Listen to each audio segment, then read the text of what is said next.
This is the Blood Red podcast from the Liverpool Echo, giving you the inside track on all the big talking points from Anfield.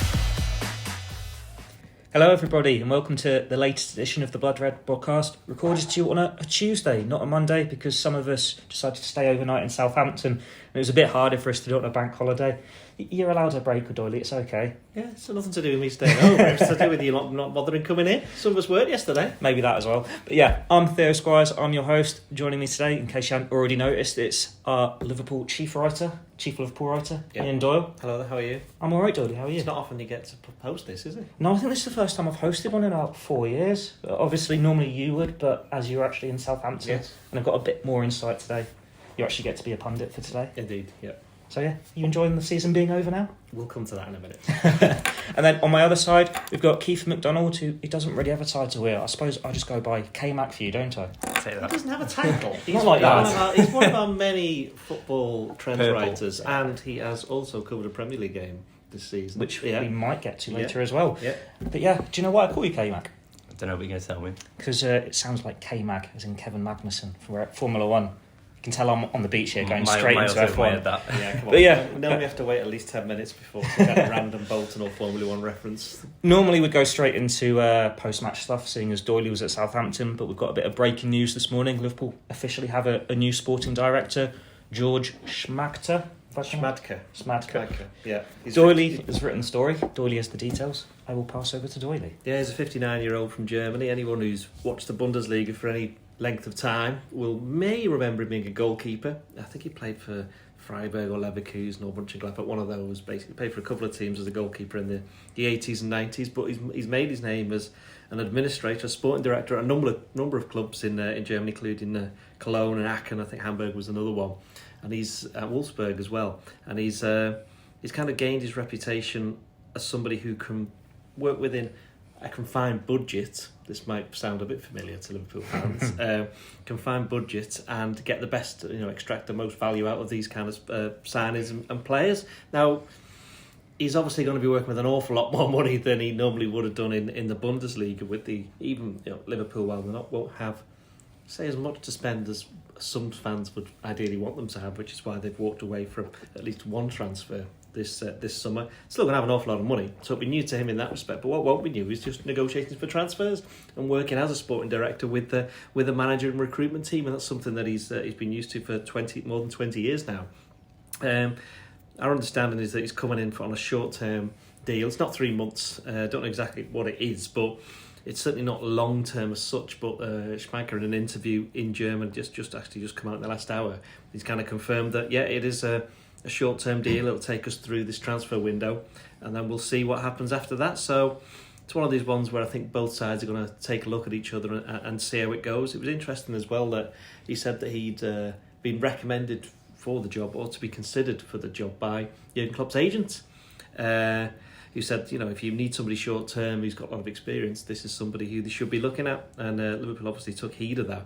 It was interesting because about 10 days ago, Jurgen Klopp was asked about Schmadtke, and he says, look, if we do end up appointing him, it's got nothing to do with him just being German and me actually having some kind of knowledge of him or knowing him. And it's not. So basically, he said, just because he's my mate. And later it turns out that while they know of each other, they're hardly like best buddies or anything like that. It's just they happen to have the same nationality, and as tends to happen, if you've got a little bit of knowledge of somebody and how they work, why would you choose not to use that? So it'll be interesting to see, because he starts on Thursday, June the 1st. That is Thursday, isn't it? Yeah.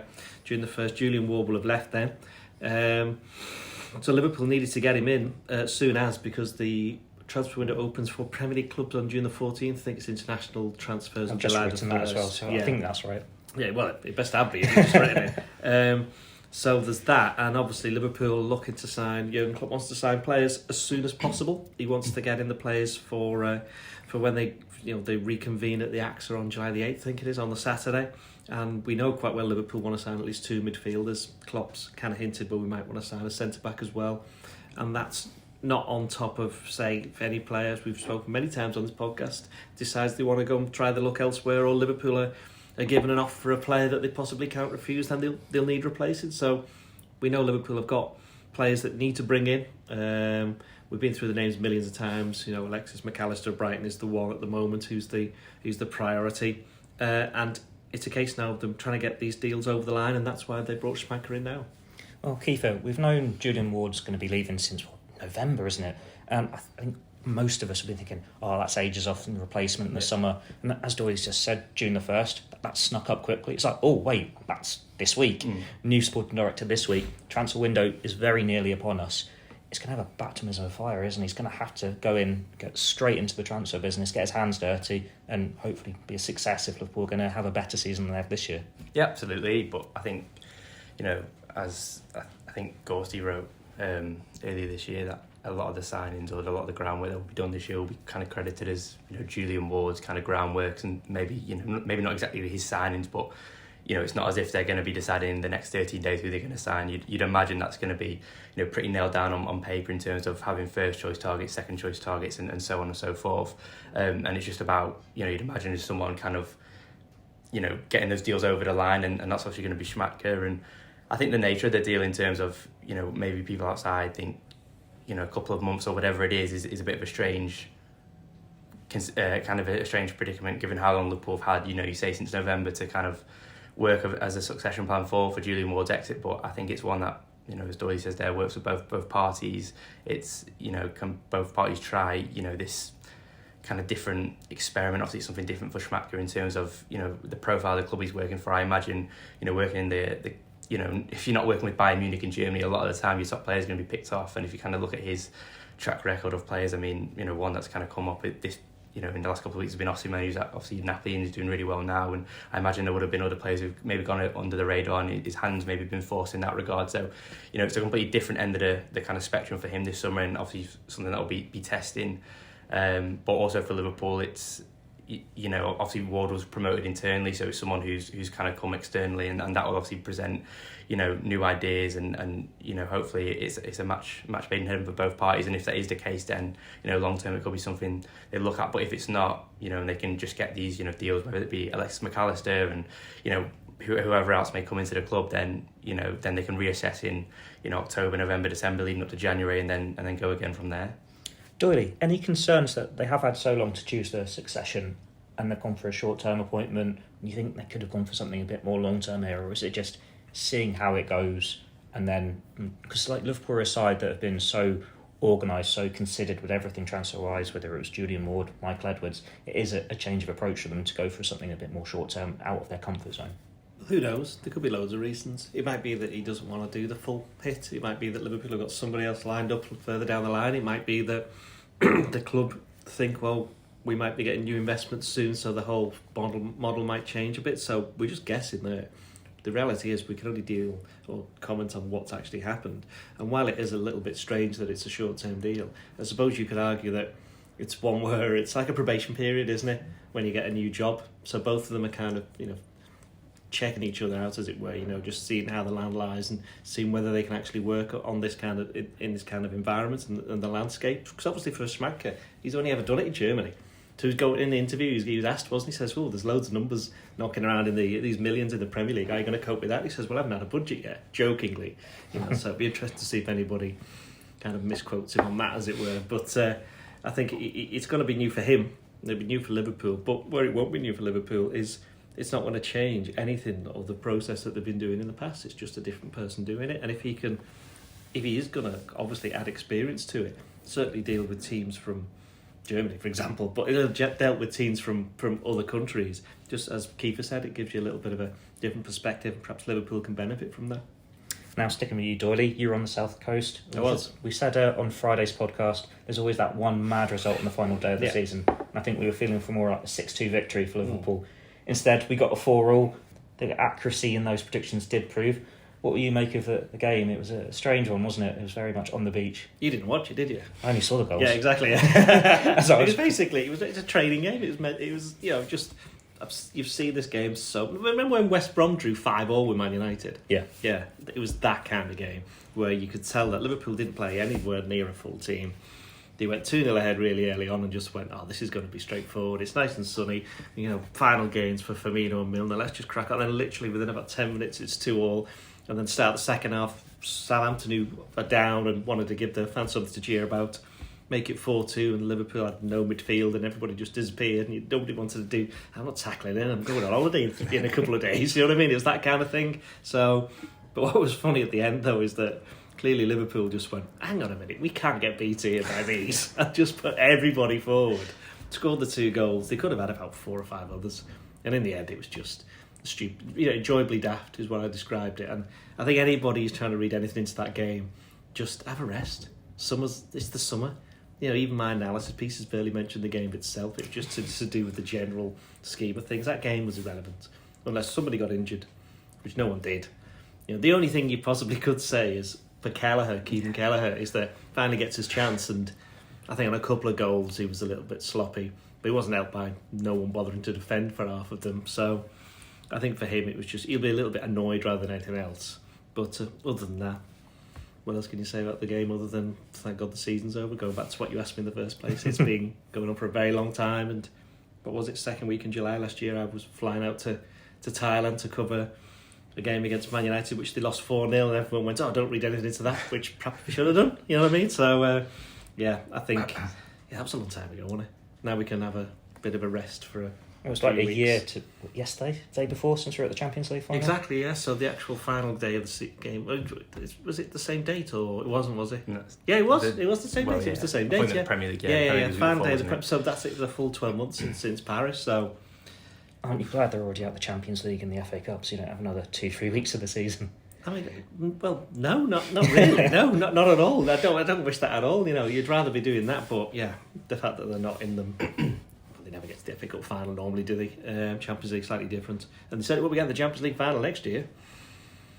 Is that you done? That was that's me done. Very abrupt place to it. I think the one thing that did put a smile on people's faces, Bobby Firmino, he gets another goal, and it was very Bobby. I'm sure you've seen the exact same as me, Keifer. It's just either a grainy stream or the goal's on social media or something.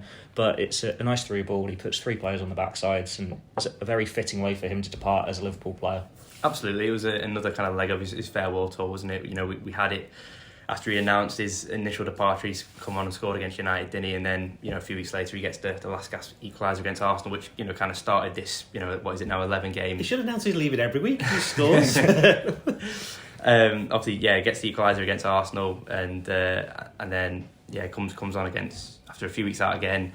Comes on against Villa, doesn't he, and gets equalised there, and then as you say, gets a kind of a typical Bobby Firmino kind of elegant goal on Sunday afternoon, and I think that's what a lot of people were there for, kind of see. You could see all the Brazil flags in the away end, and kind of the same for Milner as well. Obviously, he's handed a rare start, shall we say, and I can't really comment on how well he played because quite frankly I think there was another game on that a few people were watching, but to be fair, close to home as well, that one. Yeah. But I think Doyle says it enjoyably daft, and I think it probably sums up. I know you can't read too much into it, but it did feel like it almost kind of perfectly kind of embodied Liverpool's season, as in, a false dawn, if you want, of going 2-0 up and thinking, right, he might be fully on the beach here, get Milner up, get him a goal kind of thing, and, maybe even get Arthur Melo on the pitch. Then obviously they're pegged back again, and then kind of hit with, another 2 goals, find themselves 4-2 down, then they kind of rally, and ultimately, as the Premier League, they have done in the Premier League season, they kind of just miss out on finding that winning goal. Obviously, Salah had a few chances at the end, but as Doyle said, there's not too much you can really take away from that. Yeah, Kelleher will be disappointed, but I don't think anyone's going to be booting him out the door off the back of a game at Southampton on the the final weekend of May. Goalkeepers typically find their groove over a longer period of time, and yeah, it was just I think you said it earlier, Phil. You're kind of glad that it wasn't a case of we were going for top 4 on the final day, and ended up missing out on you get the 71 points or 70 points, whatever it was in the end, and you kind of miss out on goal difference or by a point here and there, and then you can start nitpicking. I think the fact that it was done obviously after United beat Chelsea on was that Wednesday or Thursday night, wasn't it? So that was kind of the mood of the game. Was there was fairly nothing to play for either sides. Now, I was going to touch on the defending, but as you say, who cares? It was a game that meant absolutely nothing. I wouldn't. So let's move on to Fabio Carvalho instead. Now, you were, I think, driving actually when you're on the way back from Southampton. It broke that there was interest in him. There's been a bid in for him, and Liverpool's stance emerged. Since then, it's emerged. Stance emerged? Just read the headlines back to me. Since then, it's come out that I think Leipzig are the team that had the bid rejected, which wasn't available to us at the time. But yeah, what's the information with Carvalho that we've had? Well, as far as Liverpool are concerned, they don't want to sell him permanently in the summer. They would rather keep him. Whether or not that's keeping him and then put him out on loan is another question, which is something I suspect they will look at when they all get back together in July. I mean, the player himself, it's not hard to kind of read between the lines that he'd rather be playing, which at 20 years of age he probably should be. And I think Liverpool see him as a player for the future. Whether or not he sees Liverpool as a future for the player is something else entirely. But as far as we're aware, there are a couple of Premier League clubs who've contacted Liverpool and said, would you mind if considering taking him on loan for next season, which I personally think would be quite a good move for him, because he'd certainly get his minutes, he'd get his experience, and the standard of the teams I think we've read about, sure it was all the Bs, it was Brighton and Brentford, and not sure whether Bournemouth was one. Burnley was on. Was it Burnley? Yeah, so it is all the Bs. So I think Burnley would be a good move for him, actually, given the fact everyone just thinks Burnley, Sean Dyche, but it's not been that. It's not been that now. It's like obviously Vincent Kompany, and they're playing a completely different way. So that could be a good move for him, to be fair. Although if he plays well, Kompany then might try and move him on to Man City or something like that, trying to persuade him to do that. They've had a lot of loans, haven't they, Burnley? Yeah. So they'll lose Nathan Taylor. He might stay at Southampton. So as you say, it feels like it could be a move that fits both parties. And he probably wouldn't have to move house either. No. Which I know it's a bit of a laugh there, but that would exactly that would What's help. happened with Elliott? That would help with him sticking around Liverpool and whatnot. But yeah, as far as we know, Liverpool will have a decision to make a bit later on in the summer whether or not they want to keep him for the season or let him go out on loan. Then it's up to the player himself. The player might just say, nah. So we'll see. Now, you actually missed his highlights of the season. I think that was when me and Keifer were on duty, so I had his goal against Bournemouth. I was there for the Newcastle game. You were there for Newcastle? Yeah. Not in the press box, No, though. no. You were there in the press box for that one. It seemed like, this is the start. He's come on, he's got a big moment. At the time, we thought it was going to be huge in the race for Europe. Even back then, it was like Liverpool's second win of the season after a poor start. It's not happened for him since then. Where do you think it's gone wrong for Fabio Carvalho?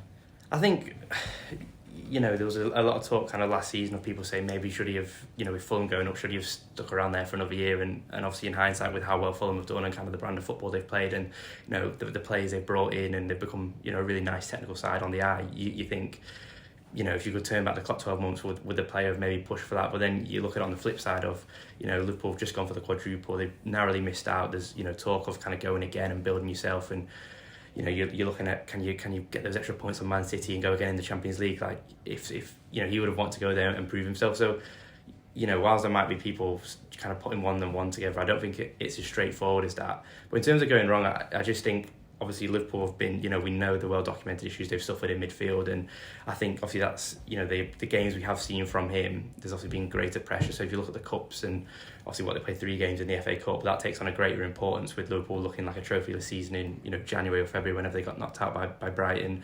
Obviously the League Cup, he scored in, but they get knocked out at City, don't they, after the World Cup, and I think he scored, but he came off at half-time in that game, didn't he? I think they were both going to play a half anyway, him and Oxlade-Chamberlain. Right, yeah, so... but I think even when he has scored, and funny enough, I was actually looking at it last night. Is it 3 or 4 goals? He's got his record to minutes is probably fairly decent, but I think there is probably some issues off the ball and kind of adapting to the press. I especially thought of that Manchester City game, and whilst they're not the benchmark to be judging a 20-year-old lad fresh from the Championship, I did think in terms of the physicality of it, I thought there was.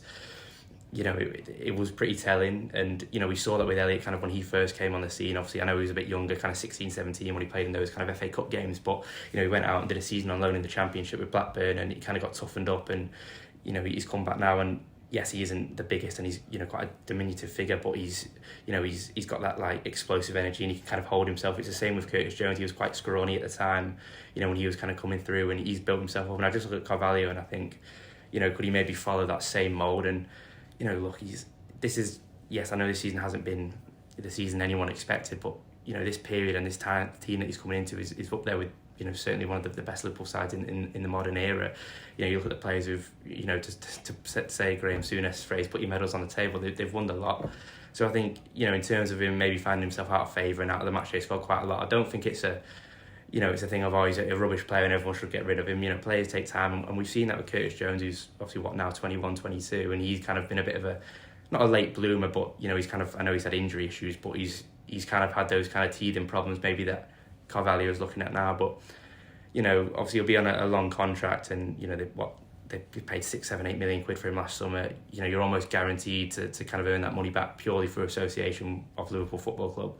So I think at the moment, you know, if you can get a decent loan, and, you know, whether that's abroad or in the Premier League, I do think a Premier League loan would suit all parties, because we know he's a technical player, and I don't think that's in doubt. It's just kind of the other side of the game, as I've said, that, you know, maybe you're looking at him to kind of better upon. But I think, yeah, if you can get him away for a year and, you know, maybe do it that way, and then look, if he has a good season, you could maybe cash in if someone says it is 15 million quid. You know, I'm sure Liverpool will bring more midfielders in this summer. There might be more next summer, who knows. So, you know, I do feel a bit sorry for him in the sense of, you know, last night I think there was a bit of a pile on him in terms of, you know, people drawing conclusions of kind of attitude and stuff, which I do think is quite unfair if you know, consider what Klopp has said about him. You know, was it Friday when he kind of turned around in the press conference unprovoked and kind of gave him a glowing kind of, you know, tribute for how he's behaved this season. So, you know, just hopefully that he gets something and we can kind of see more of his talent next season. Now, I think he's only had like 10 minutes of action since the January FA Cup games or something ridiculous like that. So you can appreciate him being unhappy with the situation. Yeah. There's reports yesterday of he'd like to go permanent. He doesn't favour the loan moves, and just loads of contrasting things. And he made further headlines, didn't he, Fabio Carvalho? I'm going to ask you both this one. He took to Instagram. He did these, was it pictures of him modelling in fields and stuff with a chain emoji as the caption. We can all make our own assumptions to what that means, and then you read the comments, and he's like talking to one of the Manchester United players, going, new home soon, eyes emojis with Andy Robertson, and then saying all he's good for at the moment is modelling. Now, my initial reaction to that is grow up, but then you remember he's a 20-year-old kid. It's not been the season you'd have hoped for. What are your feelings on him coming out and speaking on Instagram and the way he's done these cryptic hints? Should he have just kept his mouth shut, or is he going to get his move that he wants anyway on loan? Season only finished a couple of days ago. Be patient. I don't think he, again, as I said earlier, I think it was a bit of a pile on and kind of people putting 1 and 1 together and getting 5. I think, you know, at the end of the day, it's a young lad who's obviously, you know, moved up to Liverpool, and, you know, we know kind of the kind of fashion and influence age of young footballers these days. And, you know, the fact that you had Liverpool players like Andy Robertson, I mean, I haven't even looked at the post. I've seen obviously the screenshots and stuff, but the fact you have, you know, players like Robertson, and, you know, I'm sure if you go through the squad of, you know, players when they post on Instagram, you know, you go back and forth with all members of the squad. So I just think it's, you know, people kind of drawing conclusions. Obviously the story came out yesterday, and I just think it's all something out of nothing, to be fair. And I just think I think it's just a complete waste of time in terms of, you know, people, you know, saying that he's dropped hints about his future. I just think, you know, that will be resolved in due course, and I don't think, you know, him posting 5 photos on Instagram is going to change what happens with, you know, his Liverpool career. But that's just my point of view on it. What about you, Jordan? Like, he did turn comments off on the post, so he obviously knew that there would be some backlash, and he didn't want that backlash, so he took that away completely. Actually, you can tell by the look on your face, you have no opinion about this whatsoever, because it's Instagram, you don't care. I couldn't care less. Fine, that answers that. I think end of the season we'll go through some awards. I'm sure we'll do some fancier, longer pod on this at some point, but like sort of quick fiery things. Best press box for Tottenham next. That's a nice starting point. I'm guessing there will be some overlap. Chelsea second. Yeah. You just love going to the capital. Well, I'd prefer if the food was like that, you know. Best coat Arsenal. Yeah. Yes, best coat Arsenal. That's the highlight of the season, yeah. So that is one I'm actually getting to. Highlight okay. that is later down. Right. We'll go early one. I think this one everyone's going to agree on. Player of the season. Well, Keita didn't have his best season, so I'd probably say Alisson Becker. Alisson Becker? Yeah. Yeah, Alisson closely followed by Mo Salah. I think I'd give Cody Gakpo. I know it's not free, but to be different, I'd give Cody Gakpo a shot as well. I think he's been brilliant since he's coming in January. Wasn't being facetious there, by the way, because as you know, publication a bit later on, I've done rounded up all our ratings for the players, and Alisson won with Mohamed Salah second and everybody else nowhere. And Keita was by some distance at the bottom, but of the more regular starts, it was Tsimikas who was technically the worst player, but almost all of them were nowhere near as high as the ratings that they've had in previous seasons, which kind of reflects the kind of campaign that's been had. Yeah, it was interesting actually when you're going through that list, and it's like the players that maybe fans would have an issue about, or us as journalists going, oh, there's something not quite right there, they've not been at the best. When you do ratings and you look at it as a one-off game over the season, it did sort of give you the narrative that you'd have been expecting. Exactly, yeah. Don't want to give it away too much. If you want to read it, just click on it and read it. Now, this one's probably another easy one. Young player of the season. It's not. That's not. You don't think it is? No. Right, because everyone's going to say Stefan Bajcetic, right? I'll get this right one day. I'll get this right one day. But he only played something like 10, 11 games. So I'd say the young player of the year is Harvey Elliott. That was good, yeah. Harvey Elliott, because he was in the team when they were doing terribly, and I know some people have said he dropped out and then suddenly started winning games at the end, but I know I said we're not going to judge the Southampton game, but he came on against Southampton and was really good for like half an hour, like really good, right? And I think he was trying to just prove a point that he's not had enough minutes. He's had to play in a midfield that's been largely rubbish for the most part of the season, and he got stuck in. He scored some decent goals. Had a good game against Man United as well when they won 7-0. Sespa goal there. So he's had good moments, and I think that he'll learn so much from this season. So I think purely on the basis that he was there for almost all of the campaign, he's been the best player, the young player, I should say. You going Harvey Elliott or Curtis Jones got a shout? Yeah, Harvey Elliott would have been my pick, and probably still is on kind of the grand basis of things. I think you look at the games he played at Anfield, probably the three biggest wins, or maybe the three only wins, but obviously you look at United, he started that game, City, he started that game, and Tottenham as well, he started, didn't he? So, probably the three biggest results at Anfield he was obviously instrumental in, and I think it was up until the Chelsea game at Stamford Bridge he'd been involved in every game, so that's...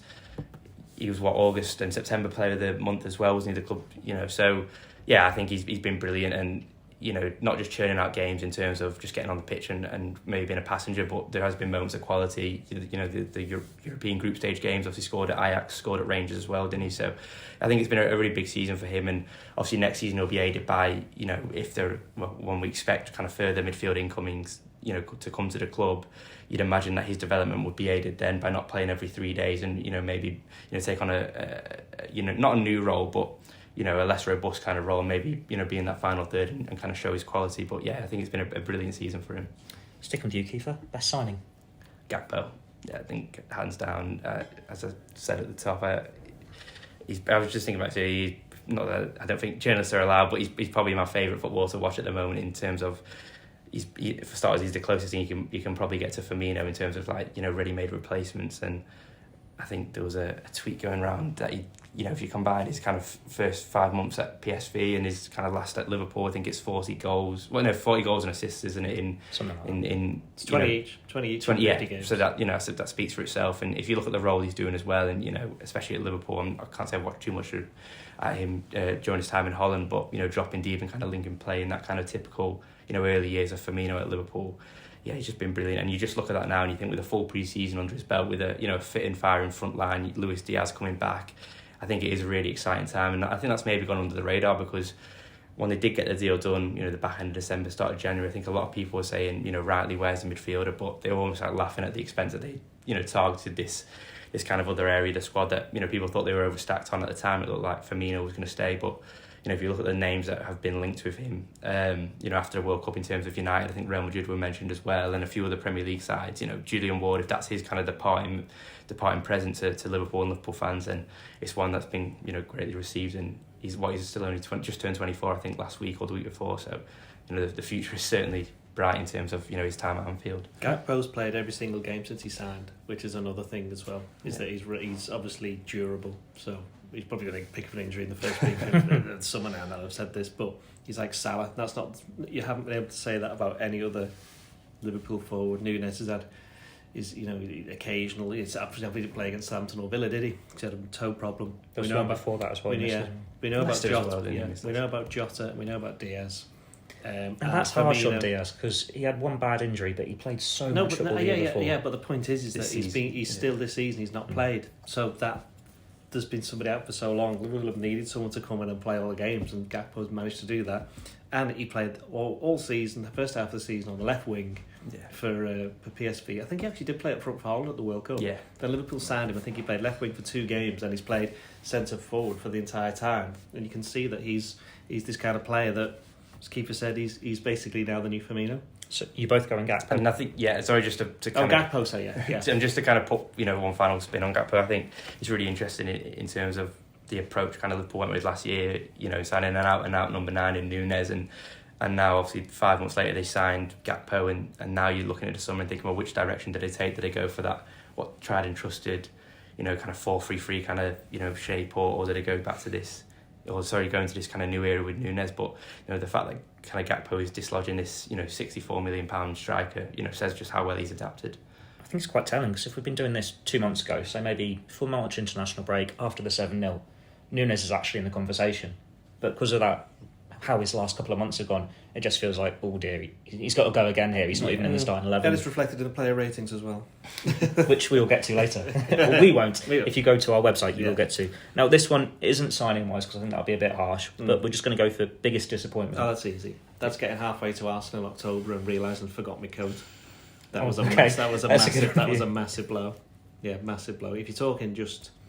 It doesn't even have to be a player, just most of the season is a massive disappointment. I think, weirdly, conceding that last minute goal against Brighton in the FA Cup was a bit of a blow. Bit of a blow that I'd actually had to drive there twice within such a short space of time that it was like, at least we got a row. Oh, no. So I actually think that had a bit of an impact on the team, actually, really, for a little bit. I think that was probably... Well, there's been worse results. There's been worse results at Brighton this season, right? But I think that was like probably the lowest point. Yeah, you could lose 5-2 home to Real Madrid. Real Madrid just being Real Madrid. Although, of course, they couldn't keep that up forever. We found that out against Man City. But I suppose you could argue, really, to be fair, it's Bournemouth, isn't it? It's losing to Bournemouth 1-0. Yeah. That's the real answer. I think the low point was Brighton in the FA Cup, but I do think the biggest disappointment was not building on that United win and getting beat 1-0 at Bournemouth. You agree? Yeah, I think there's probably a few games you could single out. I think the Leeds game, losing the last minute at Anfield, I think that's always, disappointing. And, look at where Leeds have obviously finished the season. And not that I know every team could do this every season, but you kind of amassing the points as you go through the fixture list and thinking, well, if you picked up a point there or even, 3 points or even a point there, then it probably would have taken you over the line. But I know, obviously, Doyle says it's Real Madrid being Real Madrid, but I just think that the manner in which they lost that home leg and kind of going to the Bernabeu with nothing to play for was a big disappointment. And I know, Real Madrid are Real Madrid, and they are just a different beast in Europe. But I think it kind of showed after, in that first kind of 20 minutes, they kind of went for it and they knew there was, this is at Madrid, they went for it and they knew there was kind of no way they were scoring 3 goals to even take it to extra time. So obviously all the damage was obviously done in at Anfield, 3 weeks earlier. But I think obviously now you look at it and there's going to be no Champions League football for at least another 15 months at least. I think that one will kind of linger in the minds of supporters, certainly over the summer break, just because of kind of the running saga, shall we say, of Madrid, obviously 2019, 2022, and then 2021 as well, and then obviously the one this year. I think it just stings a little more. Biggest surprise? Well, when I then got to Arsenal, and they then offered me a coat to wear for the game, which was very nice. And I remember saying what a club! Hope they don't get relegated, and they managed to avoid that. So everybody ended up being a winner from that little exchange. If you're talking about the football, though. Biggest surprise? Probably how bad Fabinho was for most of the season. That was a bit of a surprise. Tell you it was a surprise for Jurgen Klopp, because they probably thought, oh no, we're going to have to sign more players than we actually thought. Fabinho, though, obviously has turned it around a little bit, and I think he's very much a systems player, the way that he plays. That's why when he first started, and I gave him 5 against Torino in that never-to-be-remembered friendly. Oh, so he missed a pen, yeah, and that's where Fabinho 5 came from. He then did hardly play for 2 months, because he was still trying to get used to the system. Once he got in, he got to grips with it, and I think the players this season, for various reasons, haven't been able to do it for the most part, which is why they've had to change the system towards the last couple of months, I should say. And oh look, Fabinho's actually playing quite well again, which I don't think is any coincidence. I can't tell if that's a negative surprise or a positive surprise. I suppose it ended quite nicely. It did. It was a negative surprise for the most part. Yeah, it wasn't a surprise that he got back to his form. The surprise was that he was so bad. Okay, what about your one? Biggest surprise? I don't know. I'll cop out on an easy one. I'll say Bajcetic. Obviously, I know those who watched the academy had known that he was someone who'd be, been touted about for a decent period of time since he'd kind of come to Liverpool. But I just think in the way he kind of adapted at that, you talk about that Brighton game coming in the middle of, it was sandwiched between the Wolves defeat, wasn't it, and the Brighton League game, that kind of 3-4 week period. And obviously Doyle says that was obviously a real low in Liverpool season. But I just think obviously he came in after that, and I think or maybe before that actually, I think it was a Chelsea game was his first start, wasn't it? The 0-0 at Anfield. In the Prem, maybe? I think so, yeah. But I just think in terms of the way he kind of stood up and was accounted for, and I think it's a real shame that, after or even before the Madrid game, he got injured, didn't he? And obviously hasn't played since, and what was that? Was it 13 or 14 games in all competitions, if that? And I just think if he could have had another 10 or 11 games, and especially in this new system, I think it would have really benefited him ahead of a full pre-season with the first team. But yeah, in just in terms of, you think last year he was a centre-half playing for the 21s and he missed most of the season, to be fair, with injury, and just the way he stepped up I thought was, absolutely phenomenal. So, fingers crossed next season he can kind of take that next step and kind of go again. I'm with you on that one, because with Bajcetic, I think there was a youth league game maybe last year he scored in, and the response was, why has he not scored for us or something? There was something like that, and they were predicting he'd have a big pre-season, but it's still a surprise to see him have the pre-season that he did to then get into the first team.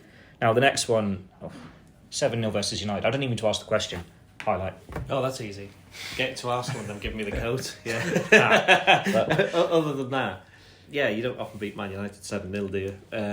Can't think of anything else after that. I mean, there's some absolutely mad scores. Obviously, it wasn't at the Bournemouth game, but you saw them beat Bournemouth 9-0. They beat Rangers 7-1 away. They beat 7-1. They beat Leeds 6-1 away, which is the biggest win they've ever had at Leeds. I think it was Rangers. That was Rangers' heaviest ever competitive defeat. It was Man United's joint heaviest ever competitive defeat. Crazy, it was Leeds, the biggest win they've ever had at Leeds, and yet they get beat 5-2 at home by Real Madrid, which was their heaviest ever European loss at home. I think it's the only time they've conceded 5 goals at home in Europe, and 4-4 against Southampton, 4-3 against Tottenham when the Jota scored. That was funny. To be fair, that was funny. Jota scoring the 2-1. I think it got to the top. Yeah, exactly. I think with the United game, it got to a point. It was like 2 or 3. It was just a bit silly. laughing, wasn't it? It was just silly. It was like it was the reverse of when I went to see Liverpool lose 7-2 to Aston Villa. But by the time the 5th, 6th, and 10th goals were, you just sat there laughing, going, "This is ridiculous. This isn't proper football." And it felt a little bit like that against you. It's funny, isn't it? It's like if you beat United 4-0, you go, or any team 4-0, you go, "Yeah, that was a great win." But if you beat them 7 or 8, suddenly it's like, were they even trying? It's like, and that's what happened with Bournemouth in a way. I mean, they got rid of Scott Parker, didn't they? Yeah. So, and Gary O'Neill used to be, has worked at the academy, didn't he, for a very short period. He's done really well to keep them up. I thought Bournemouth might have gone when I watched them beat Liverpool. I thought they were terrible.